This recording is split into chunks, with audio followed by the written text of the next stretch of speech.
Boom! Guys, we're here for another video. I haven't done one for a while, I know, but today we're going to be doing... I wish I could do more of these cool pen tricks. I just can't do it.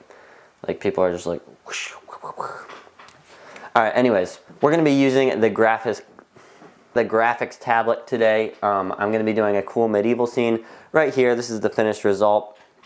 Take that away before you get too long of a look at it. I want you to have some reward at the end.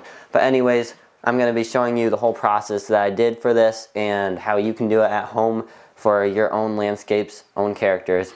Anyways, let's get right into it. Alright, so I knew I wanted the characters to be the main focus of this scene, so I wanted them to be perfect. They're going to be in the center of the composition, so I started with the knight here. I'm going to be doing a knight and a little girl. Spoiler alert, sorry. But anyways, I'm just looking for the pose here for the knight. Started by going with a standing pose. I wanted him to look kind of tired and slouched for this one, even for this one as well, where I did it sitting down. I just wanted to bring across that kind of tired crusader look here. Just switching in between the standing and the sitting pose. I used the standing one for the sitting pose here because I like the torso and head, but after further review, I realized that I wanted to go with this one right here. So I erased all my other ones, zoomed in on this one, and started on the little girl holding up the flower to the knight. Very emotional, I know. You don't need to cry, but you can if you want. I knew what I was going for here, so I only did one sketch. I knew she was going to be holding up a flower. No one knows why she's holding up the flower, but that's the pose I went for. I only did one sketch, so you'll find that sometimes when you're drawing out your characters, you only need one sketch. Alright, after we're done sketching out the characters, we're going to want to move on to their surroundings, so the background, foreground, midground areas of our scene. So I'm going to go ahead and start blocking out some thumbnail sketches, and I would definitely recommend doing this for your drawings as well because it gives you a lot of options to choose from, and that way you're sure to choose the right one.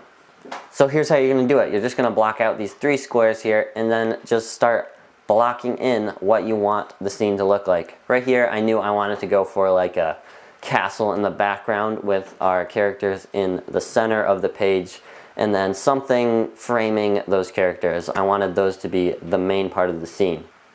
As you can see in these top 2, I kind of went with the same idea. I just brought the characters closer and further away to the camera. For these bottom 2, I really started to experiment a lot more. I brought the characters closer to the camera and brought their surroundings in towards them a little bit closer so they're not so like in the open here.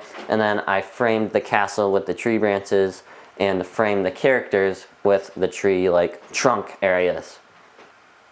And then in this last one I went really different, just put them in a field and made the background a whole lot different. I actually almost went with this one, but as you can see, in the end I went with this one. I just thought it was the most cool looking, and that's what we're going for, cool looking. Now just play with the composition until it's to your liking, and then we can move on to the next part, which is coloring in our drawing.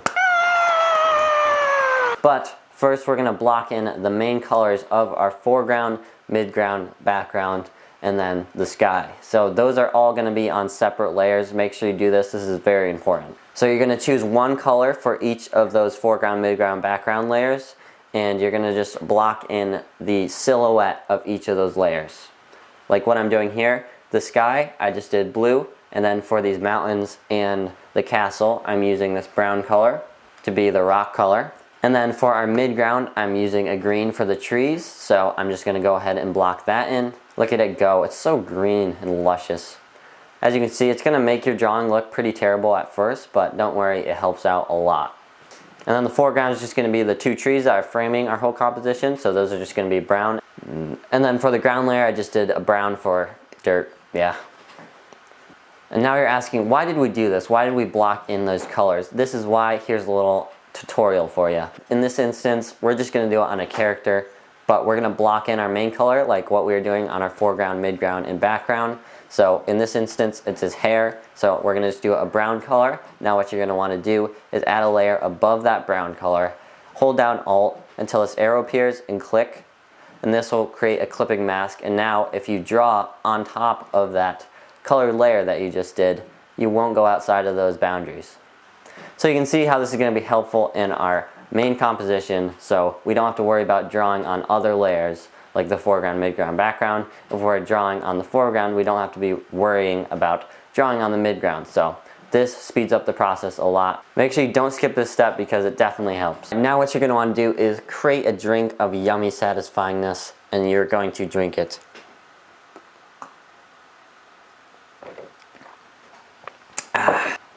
This is the part where you start adding some interest to your scene, because right now, let's be honest guys, it looks pretty bad. It just looks like a bunch of blobs of color, but I'm just adding clipping masks above those layers that we made and drawing in more objects to our scene, like the tree trunks here, and then the castle and the waterfall, and more details to our rocks in the background. You're just going to be going through adding in some darks to your scene. As you can see, I'm adding some depth to the trees here, having it darker in like the foliage down on the ground, and then making it lighter towards the top of the trees where the light would be hitting. Alright guys, if you haven't decided where your light's going to be coming from right now, just stop drawing, give up, just give up. No, I'm just kidding. Alright, just choose where your light's going to be coming from, because this is going to make a big effect on how your whole drawing turns out. And if you have light coming from a bunch of different sources, it's just going to look weird, so choose a source. Choose a direction. Get some help. Alright, my direction is going to be coming from the upper right of the page. As you can see on the rocks in the background, it's going to be lighter on that right side. Alright, so that was kind of our shadow pass that we went through right there. So now you're going to head back to the background in the sky, and you're going to start doing like a final pass. Almost a final pass. We're going to add in highlights last, but right now you're going to start adding in those darkest of darks and even some of those lights. And guys, don't forget about those cast shadows. That's what's going to make your whole composition look three-dimensional and really pop off the page.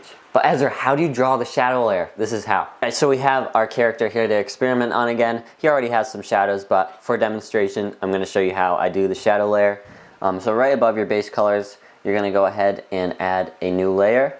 Make it a multiply layer, and then go ahead and, for this instance, the sky is going to be reflecting a bluish tint into our shadows. So go ahead and select a bluish gray color, like so, and then go ahead, grab your brush, and then you're going to be able to paint over your character. Let me make my brush bigger. Say he has some shadows. We can go ahead and make it a clipped in layer, clipping mask layer, and then we can go ahead and add in some shadows.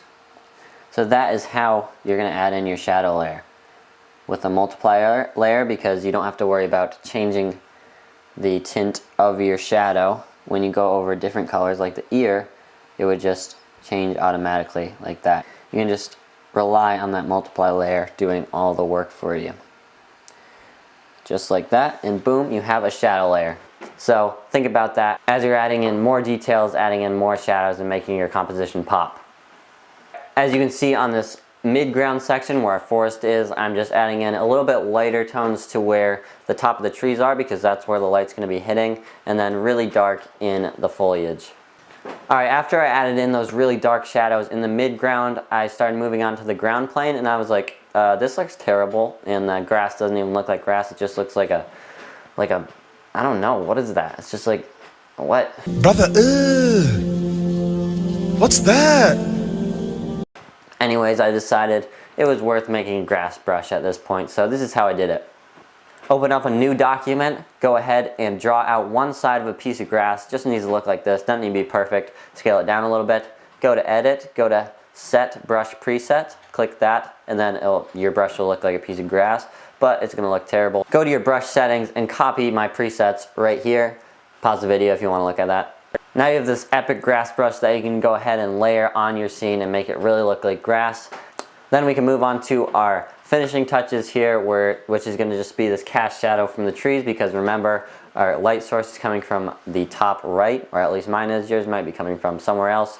But after we're done there, I just moved on to the foreground, created a little bit more contrast between the foreground and the midground, so it's framing where our characters are going to be in the little meadow area. Then I just added in a soft light layer where the sun is really going to be hitting our objects in our scene. But Ezra, how do you add sunlight and highlights to your scene? Oh, this is how. Boom, we're back to our character to demonstrate on again. So we're gonna just add in some soft light to where the light's hitting up here on our character. So same thing as we did with the shadow layer pretty much. Just right above your base colors, you're gonna add a new layer. Instead of multiply this time though, you're gonna use soft light or hard light, whatever one looks better for you. I'm gonna use soft light, and then our sun is gonna be a yellowish tint, so choose a yellowish tint here, nice and bright. Maybe saturate it a bit more there. And then go ahead and bring the opacity down just a little bit. And then usually for highlights, I like to use like an airbrush, soft brush here. And I'm gonna clip that into our base colors. And then we have a nice light hitting our character. Look at that, you can do it anywhere on the character. Maybe even bring up the opacity a little bit. Boom. Look at that, we got light hitting our character on the right side now. Pretty cool. Now you know how to do that. But that's pretty much all of the environment that our characters are going to be standing in, so now we can move on to the fun part, which is our characters. Go ahead and hide all the other layers in your scene, and you can start moving on to the fun part, which is the line work. Just adding in those details to your characters or character. Finish the knight, finish the girl, and now we can put them into our scenes for when we're adding in our colors. So pretty much what we did in all the other layers of our scene, we're going to start with that base color so we can add clipping masks to it and not have to worry about going outside of the border of our characters. After you're done with that, you can start adding in those base colors, which is going to be those colors that would be showing if there wasn't any light or any shadows or any highlights. It would just be that base color of whatever material you're putting on your characters. Next, you can go over with that shadow layer like we did with the background, foreground, midground, and then we're just going to keep going over. I added 2 shadow layers for this, and same thing with the girl here, doing the exact same process. And guys, I can't stress this enough, shadows are what puts your characters in a place, in time, and in your scene. So make sure you put the shadows that are in your scene on your characters. So these cast shadows from the trees are going to be on the girl here. And as you can see, I'm having trouble with the cast shadow of the girl, so I just decided in the end to just draw it instead of duplicating the outline of our character. And then you're pretty much done with your characters. All you got to do is just add in those final little details. Right here, I'm just adding in a little bit more glow to where the sun is hitting our characters. And then just adding in any details that you might have missed, like the girl's face looked a little weird, so I'm just recreating that face. And before you know it, you'll have a final piece.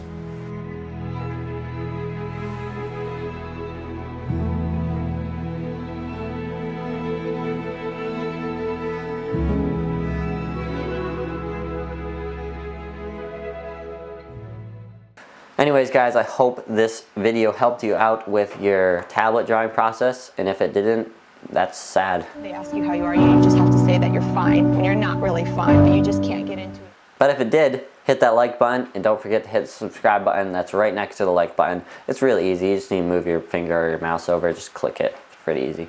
Anyways, I hope this helped you. Bye.